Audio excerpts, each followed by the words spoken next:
I cannot imagine what it would be like to be a 20-year-old girl trying to get your child back from CPS, trying to overcome addiction, trying to get benefits when you have no idea how to navigate the system. I have so much respect for these girls for the hard things that they're doing. I'm TJ Rogers. I'm the house manager for the first Love and Sunshine home. As the house manager, my role is basically air traffic control. I am responsible for the mood of the house, for staff, for volunteers, for our precious residents, making sure that everyone stays on target, that we're all working together. My goal for this home is that it's a place of peace and learning and growth.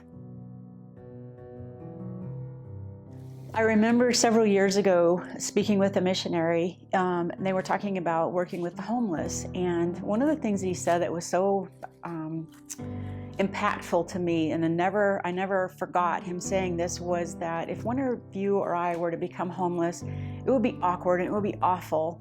But we have layers of relationship. We have friends, we have family, we have churches, we have jobs, and there are ways that we could get ourselves back on our feet.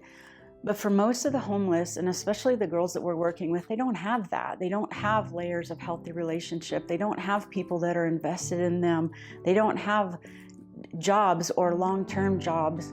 They don't have any way to get back on their feet, and that's where we come in. Going into this role, I had the perception that possibly it was girls who might have gone astray at prom, or things just went a little too far with a boyfriend. What we're finding out is that things are quite a bit more difficult for these gals. Some of the backstories that we've heard from different residents include sexual abuse as early as age 3, living in homes with 15 other people with no running water, no electricity, no bathroom facilities, so they used the back wall of the house, bathing in the ditch when it was running in the summer.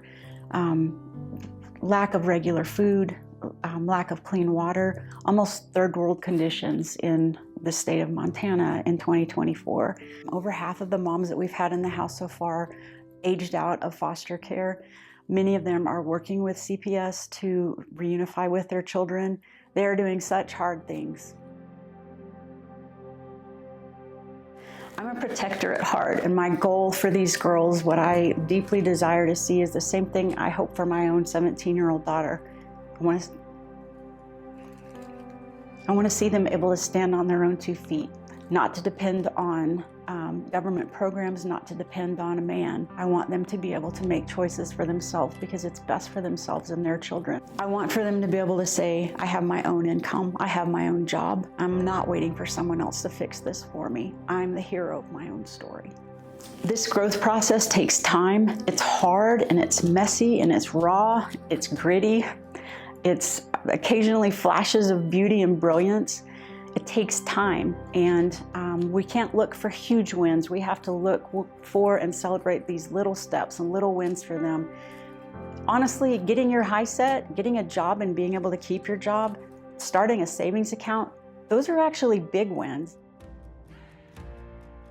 Because this is a home, it takes 10 to 12 staff working full-time and part-time. We've got an army of volunteers that we're trying to integrate to work with our residents. We're staffed 24 hours a day, 7 days a week, weekends, holidays. We want to pour into their lives, and we put so much of ourselves into this role and trying to work with the girls and help them. And it can rip your heart out, and it can be the very best day you've ever had. At the end of the day, our job is actually very simple. It's to love people well, no strings attached. We would love to invite you to sponsor a day and be the hands and feet of Jesus.